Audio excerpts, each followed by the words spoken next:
Hello, this is teddygaming and welcome back to another video. And in this one, we're going to be looking at all the TMNT comic books that will be coming out in December. And I won't lie, I was sort of putting this video off just because with these kind of videos, I normally like to wait near the end of the month just so that, you know, like I have all the information there and stuff like that. And normally there's at least, I don't know, about 5-8 books-ish. And that's been going on for, I want to say like, about the past year. But I looked at it today, and I won't lie, I'm quite shocked about how few books we're getting this month. We're only getting, I believe it's 4 or 5 issues, and then next month it goes down even further, so yikes. I don't know if this is a good thing or a bad thing in terms of the future for TMNT comic books, but yeah, there's not really too much to look forward to for this month. It's mainly just like reprints, which, you know, it can be good, but we want that good stuff. So, yeah, let's get into this one. Okay, so on December 6th, we had the TMNT The Last Ronin, issue number 5, and yeah, this is a reissue, and, you know, if you've been following these reissues for, like, the past, or, like, I don't know, like, throughout, like, November, they've been reissuing the Last Ronin stuff, which, you know, is pretty good, so that if you haven't caught up on like, Last Ronin stuff, then it's be, like, a good chance to do it, so, but, you know, you could just buy the hardback book and just read the whole thing there, probably cheaper as well, but, you know, either way, this book comes out on December 6th. I'm not going to go into the description just because the book's already out, and I've already gone over this book before, but we do have some new interesting covers, which I won't lie, are pretty interesting. Now, for the covers, they're pretty interesting. So, for cover A is done by Kevin Eastman and the Azusha Bros. I know I said that wrong, so sorry. But this is basically the cover A from issue number 5, but in black and white. But then we do have cover B, which is done by Ben Bishop. Now, this cover will be on his store for exclusive one. We do get to see Casey Marie Jones holding out all the weapons, stuff like that. Pretty cool. I'm pretty sure this cover also came out, but in colour, so yeah, it's kind of cool, I guess. Now, I do have a new cover, which is for the Guerrilla Warfare comics site. Now, this one's done by Noah Suits, and we do get to see like Mikey on the floor with the Okoroto in the background, but cut him up and stuff like that. So, I must admit, it's a pretty cool cover, but it's not really tempting me to go out and buy it, but either way, it's still a pretty cool cover. Now, there is also supposed to be a online exclusive for the RW store, but there's no images yet, so who knows, by the time this video comes out, probably will be up, so it just be my luck. So then after that, we go all the way over to December 20th, where we do get the next issue for the ongoing series, which is the TMNT, the RW ongoing series, issue 146, and oh boy, this one's just gonna be amazing. I mean, just looking at the covers and description, this one could be like a really great issue, depending on what happens in it. Okay, so for the description, it is really short. It is, as Donatello uncovers the truth about Armagon's origins, the time-eating tyrant begins to exert his influence on one of Vitello's allies. It's a race against time as the road to issue 150 continues in Suffolk Campbell's biggest TMNT story ever.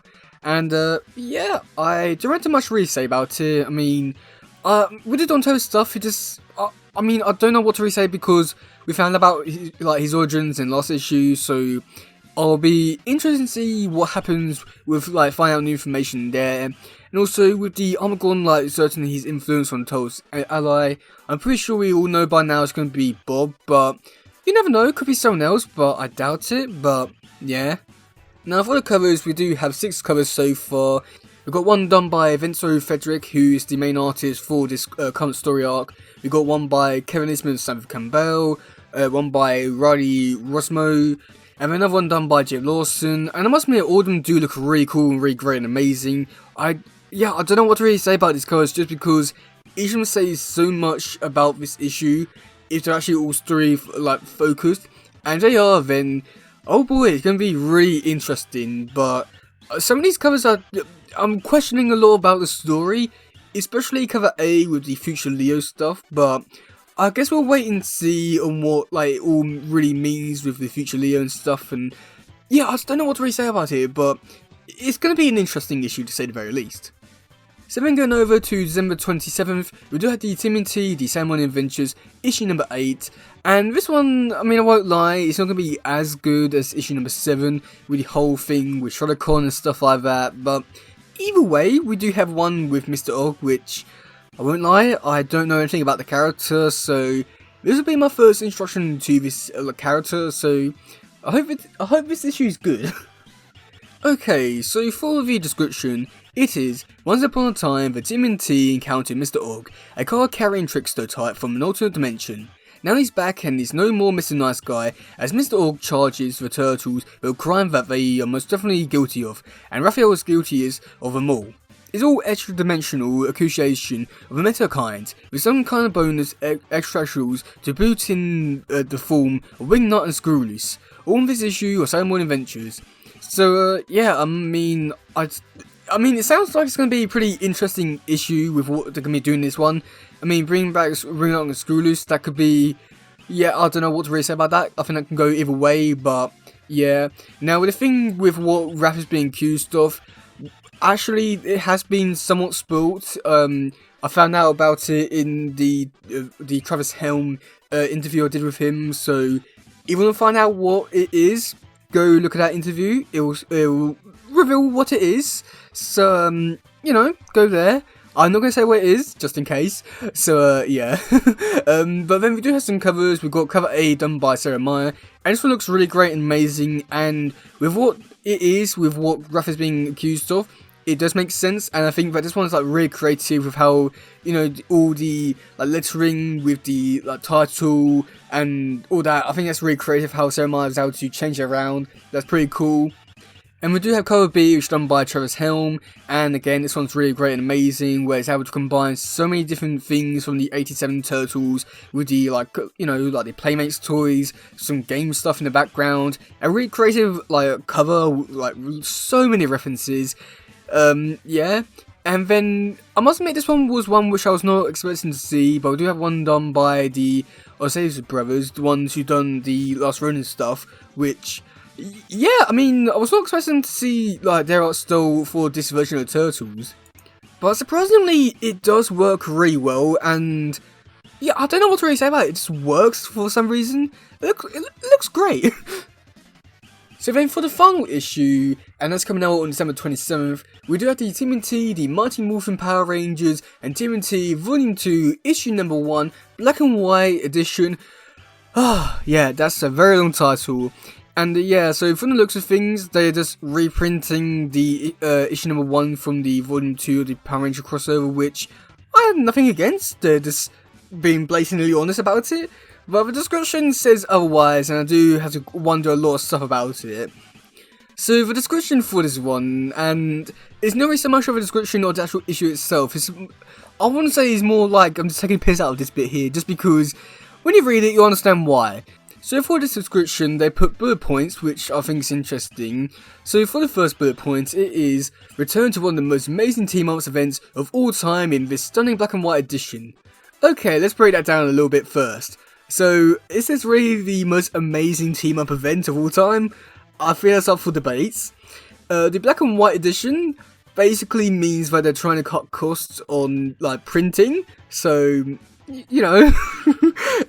So yeah, so I'm really annoyed it says an exclusive and limited printing inspired by the iconic aesthetics of the original TMNT comics, which again, I feel like they're just cutting costs on the printing stuff to just reprint it, just be honest. And yeah, so then for the next bullet point it says, rediscover the epic new adventure, or experience it for the very first time, from longtime Power Ranger writer Ryan Potter, and witness Dan Morrow's, the sensational artwork like never before, which, you know, if you've seen his original artwork where it's in black and white, you know, you would have seen it before. So then for the final bullet point, it is, there's a collectible issue, which I think is up for debates. I don't think it's going to be very high collectible, but yeah. This issue features main cover art by Dan Mora, alongside variants spotlighting upon Bernardo's take on the teenagers with attitude, and Jenny Frenson's drawing with the heroes in the hard shell, alongside a seasonal theme cover by Eduke, I know I said wrong, so sorry, just in time for the holiday seasons. So yeah, looking at the covers, they are, yeah, I don't know what to really say about them, just because for the first cover, which was one which was used for the trade paperback for this series, and you know, it looks cool.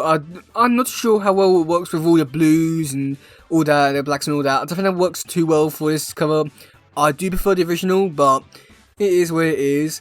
And then for the cover B, which was done by Brunetto, I mean, they're almost like saying that basically like these like variant covers are almost like new. They're not. They've been like done in the first issue for the series, so yeah.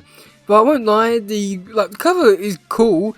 I just prefer the original one because there's more colour and stuff like that.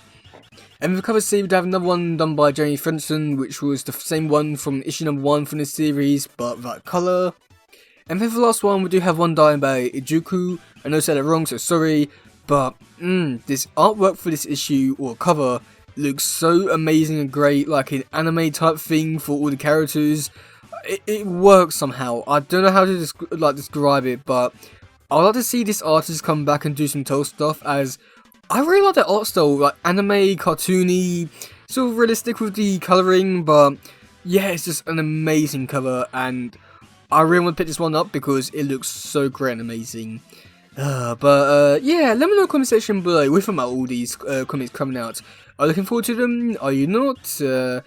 Do you think that they are sort of lying about the Power Ranger crossover issue 1? I think they are. But yeah, that's game for today, guys. If there's some, please share. Let's grab no stuff. Goodbye, yo, bye.